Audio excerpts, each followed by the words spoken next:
Hello and welcome to Scribes and Songsters. I'm Veronique Mandel. Over the years, we've featured Karen Morand's music on our show a number of times. Many of you will have heard her performing at local music festivals, and so you know how talented she is as a musician and a songwriter. Well, we thought it was time we invited her in here for a chat to tell us about her music and her career. But before you meet her, here's a sample of her music. This is Ghost Hotel.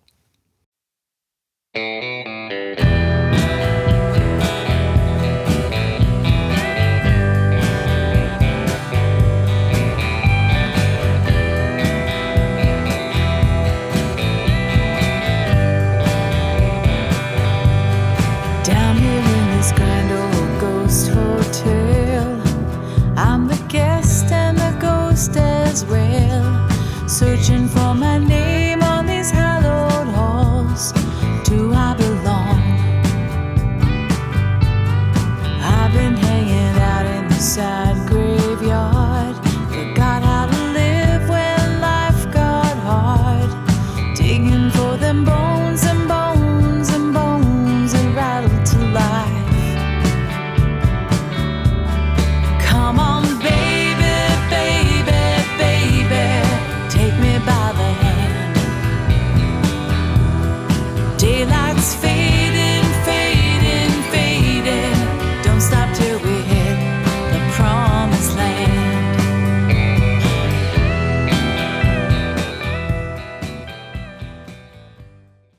Wow. Well, first of all, this is Karen Morand. Welcome to Scribes and Songsters. Thanks for having me. So that was Ghost Hotel. That's pretty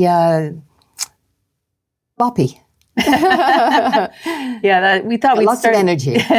That's the title track from our album, Ghost Hotel, and it drives, and it was a lot of fun putting it together. Yeah, it's a lot of fun to listen to as well. Thank you. You've done so much, but I thought, talk to me about how you got started in music. Did you start this when you were little? I mean, or is it something you came to late? I grew up in a really musical home, of course. You know, all my brothers play and sing, and my parents sing. Grew up in the church, so music is a big part of that. So I just grew up surrounded by music and was always drawn to it. I played piano from very young, and it was kind of a solace for me, a place where I could express myself and be alone with my thoughts. But I really didn't pursue songwriting until I was in my mid-30s. I didn't start writing songs until then, and it was just before then that I actually picked up the guitar as well. So yeah, I would say I came to it late, but it's been an adventure. Yeah. So did you take lessons when you were younger, piano lessons? Or Yes, I had piano lessons. Sorry to all my piano teachers, I was a terrible student. I never wanted to practice, and I never wanted to read the music. I just wanted to play by ear. But in any case, it stuck. Yeah, it's quite a talent. You know, when you watch people who you can say to them, you know, I know this song, and you hum a few bars, and they say, oh yeah, I heard that. And then they play it. They've never done it before, but they just play it. Yeah. I mean, playing by ear is a gift. It is, truly. Yeah. I think at first I had a teacher, my first teacher, she made sure she got rid of that tendency in me. So it wasn't until years later that I kind of rediscovered it and pursued it again. So, but I kind of have the best of both worlds. So some classical training and then honing my ear skills. And yeah, it's all been useful. And voice. Did you take lessons, or was it something that evolved naturally? So I always sang. I was always in choirs at school or in church, again, singing. And again, just a great outlet for me. My family, this is really cheesy, but when we would go on road trips with my family, we would sing in like 4-part harmony. And so learn to harmonize by ear from a young age. So singing's always just been a joy and still is, Yeah. I think, my greatest joy. And it was when I moved to Windsor from Mississauga to be in the music therapy program at the University of Windsor. And I was about 28. I was in the choir there, and my choir master, Richard Householder, he Yes. would not give me a solo. And I was so ticked. And I said, what do I have to do? Like, how much money do I have to pay? What do I have to do to get a solo? And he said, you have a nice voice, but you have no training. It's obvious that you don't have training. And so I took voice lessons with Catherine McKeever, who was a beautiful woman, a wonderful mezzo-soprano opera singer. Mm-hmm. And she taught me so much I think I was with her for maybe a year, just understanding how the voice works and where sound comes from and how to maximize that. So, yeah. You know, when people talk about instruments, I don't think many people think about the voice, because the voice itself is an instrument. Truly. And it has to be nurtured and tuned, right? Mm-hmm. Yes, yeah. And often it's just understanding how we're creating sound with our voices. Mm-hmm. But isn't it cool? Most people have a voice. And so it's an instrument we can all play. Yeah. You often hear people say, I can't sing a note. Do you think people can't sing a note? I think there are some people that maybe aren't really great at singing on pitch, if you want to be technical about it. But I think everybody can participate in singing. I think a lot of that is at some point when someone was young, they were told not to sing or that they couldn't sing, and kind of shut down that gift, much like my ear playing was shut down until later when I just rediscovered it. So I think everybody can sing. Maybe not everyone should have a mic. Right. But and I think everyone should sing. I believe that other cultures do that better than we do, where singing is just a part of cultures. It's what people do around after dinner, around the table. You know, it's not, well, you sing, but you can't. Just, it's what people do. Yeah. Now, you said you studied music therapy. Mm-hmm. Did you ever work in it? I did. I worked primarily with kids on the autism spectrum for about 5 years after my graduating. Mm-hmm. And then after which point we started a family. So I haven't returned properly to being a music therapist, but currently, and for many years now, I've been a piano and guitar teacher, and I use the skills that I gained as a music therapist. And I'm able to work with students with learning challenges and developmental disabilities, things like that, because of my training as a music therapist. But I would not, because there's rules around being a music therapist, and so I would not call it music therapy. But certainly everything I learned there makes me a better music teacher. What is it about music that makes, or that is so significant for young people, especially with things like autism? Wow, I think that's a great question. I hadn't thought of it that way. What did you see in how it affected them? I saw it as a language that they could access.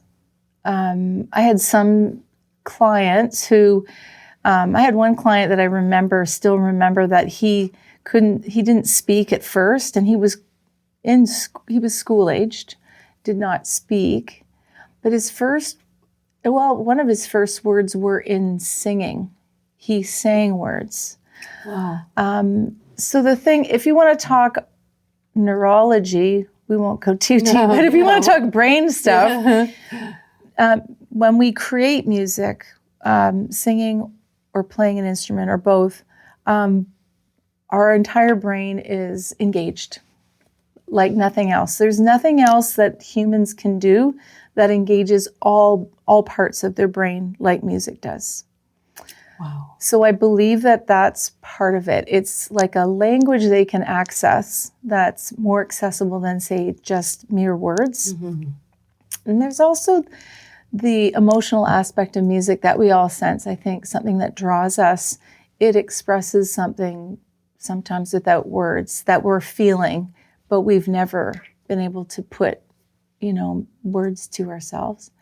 And so, like, with people that have a hard time identifying their emotions and expressing them, the music, again, can be a language that they can work with. It's interesting because that's one, part of the spectrum of humans. At the other end, I've heard so many things about how people with Alzheimer's respond to music. Yeah.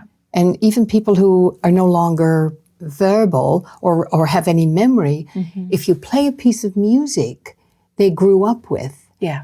they can sing it or identify with it. Yeah. Well, I think we've all had that experience where we hear a song that goes back to our childhood and it sparks memories. You can almost remember where you were and what you were wearing and things like that. And so I think that, it accesses parts of our memory that nothing else can. It's incredible. Yeah. Yes. When you write lyrics, and can you write music? Yes. Yeah. I mean, typically when a music comes to mind, a melody or a chord progression, typically I'll put it on a voice memo on my phone or through GarageBand. I'll make a little demo. If I have to, I can write the actual music, but I don't typically do that. We often write like scale degrees anyways. Yeah. You can write shorthand for that kind of thing. Usually I just use the technology we have available. So is there technology available if you sing, the notes get created? Yeah, yes, there is that. Yeah. But if most musicians, not all musicians can read music to that degree. Yeah. They want chords, and a voice memo will suffice. Yeah. So it's pretty basic. Yeah. Sort of tell me, do you practice a lot?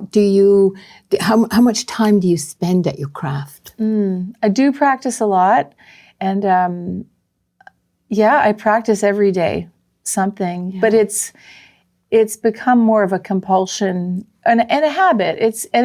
It has taken me many years to just say, right, I'm a musician. This is what I do. It's like going to the gym. I want to be healthy. I want to be fit. Therefore, I go to the gym, even when I don't feel like it. So, probably a lot of years ago, I just decided I'll just do something. So whether it's journaling my thoughts, writing some lyrics, or sitting down at the piano in the dark, just noodling away and thinking thoughts and really, and I will often, it's how I pray. I just play music, and there's no agenda, no overthinking it, because really thought can be the enemy of flow. Right. And I'll just kind of noodle around without an agenda and just see what comes out. And it keeps the pump primed, keeps the muscle moving. Sounds almost spiritual. It truly is. It absolutely is spiritual. Yes. Yeah. To me, it's a spiritual language. Yeah. Yeah. At the root of it. Absolutely. Yeah. So we're going to play another cut. I want you to set it up. I want to show people sort of the different styles of music you sing and play. And you're going to talk about one called Never Enough? Yes. Tell us about that before we go to it. Never Enough is also on the album Ghost Hotel. And it's, the style is more of an R&B gospel feel, which is something that I've found myself in recent years drawn back to. I think it's my roots. It's so, you can really paint emotions deeply with that. And it's written from the point of view of loving somebody who maybe loves something else a little bit more, someone whose heart's divided. So we all know people like that who have they have addictions, and they might love you, but they're divided. They're pulled in two different directions. So from the point of view of the person on the other side of that, who's just saying, I see that, whatever you're doing, you might be drawn to it, but in the end, it's never enough. So what's under all that? All right, let's have a listen. Yeah. Here it is, Never Enough.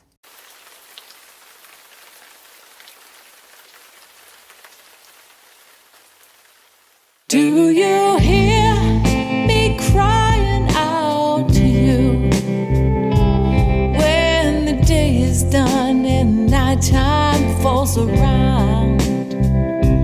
And you go do what you do.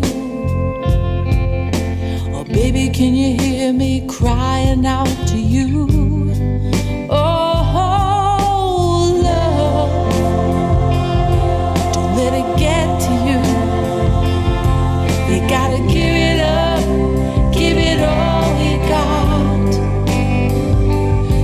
You gotta make it so tough.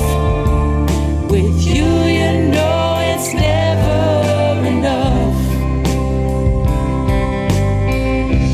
Do you hear me begging you to stay when the day's got the best part of you? And you go and hide yourself away. Baby, do you hear me begging you to stay? Don't push me away, oh love. Don't let it get to you. You gotta give it up, give it all you got. Why'd you gotta make it so tough? With you, you know it's never enough.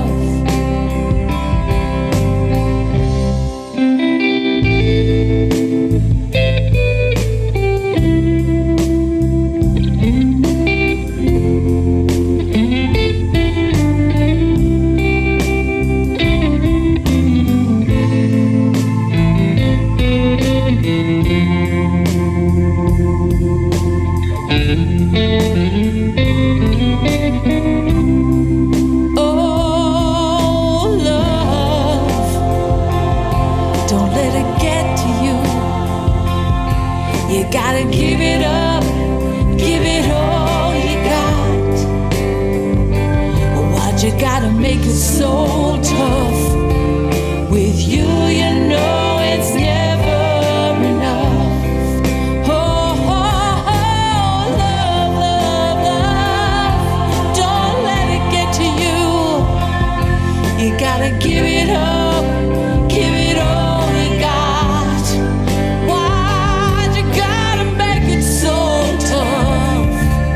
With you, you know it's never enough.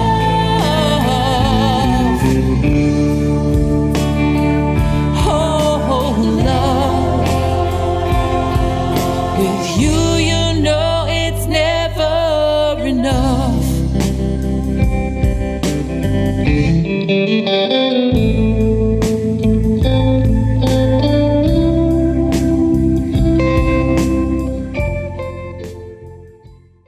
That was fantastic. There's so much more that we could talk about because you've had such an interesting music life. But I know that you're doing something very special these days at a special coffee house. Can you tell us about that before we go to our final cut of music? Yeah, absolutely. I'm really excited about it. It's called Serenity Coffee House, and it's in Ford City. And it's part of, or it's kind of nestled in the back of New Song Church on Drouillard Road.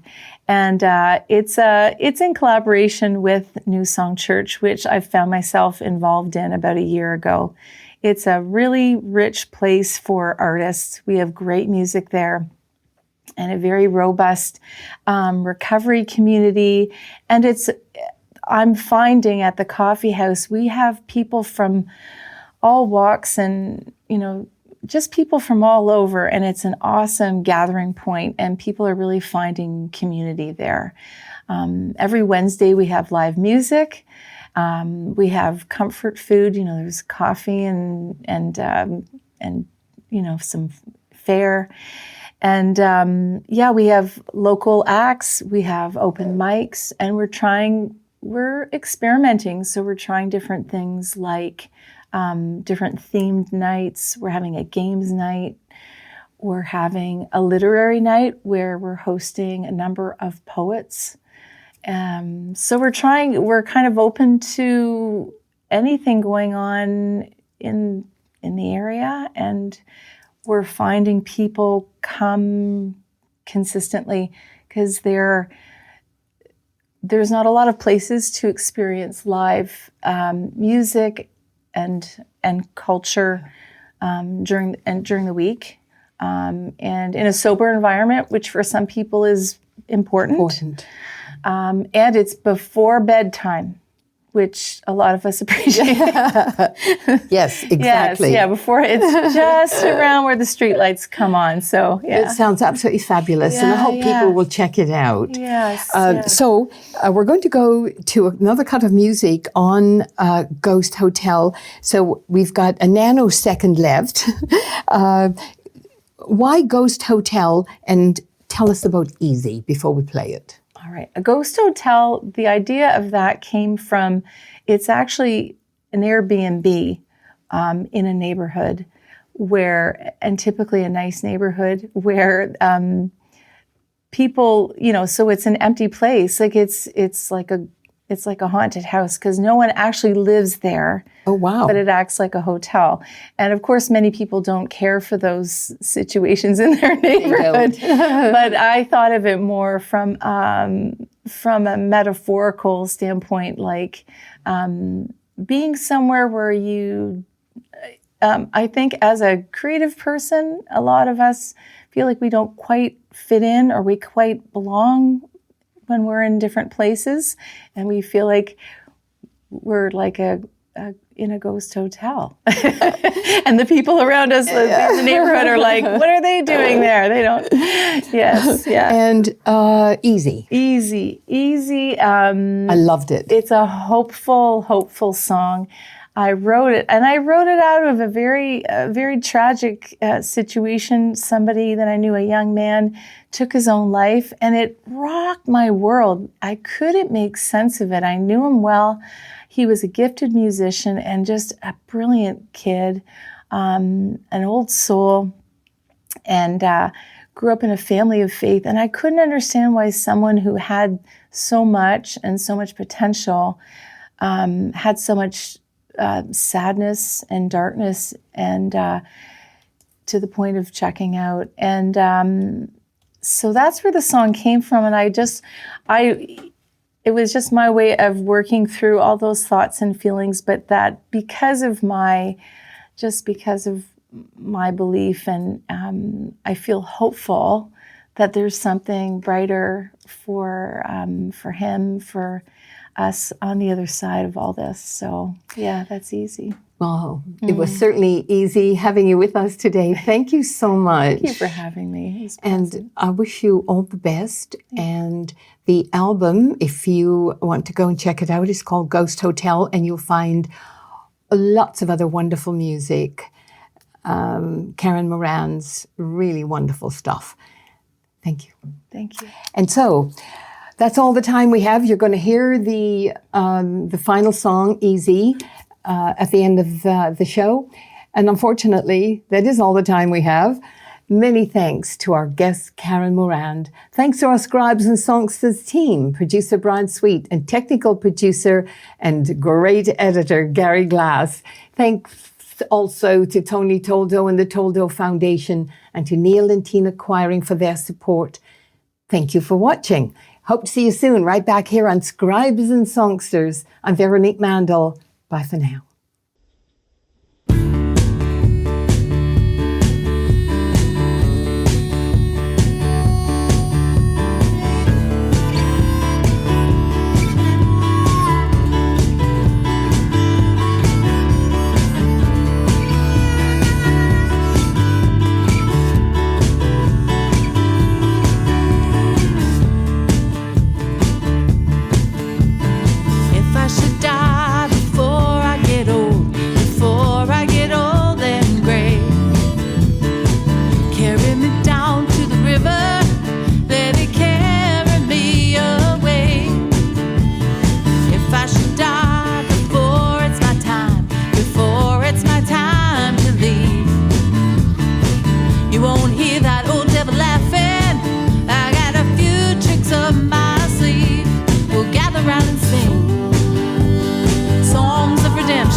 You'll find sweet company. Bring your guitar, sing Jimmy Cash and Dylan, sages and the prophets down in the easy chair.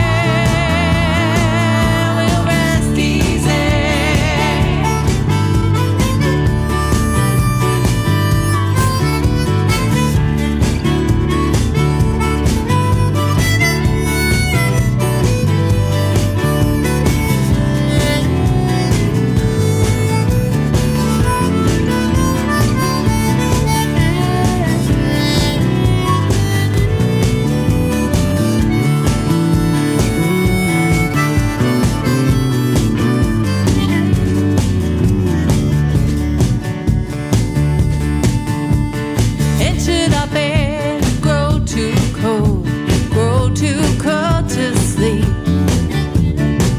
Cut down our favorite kissing tree.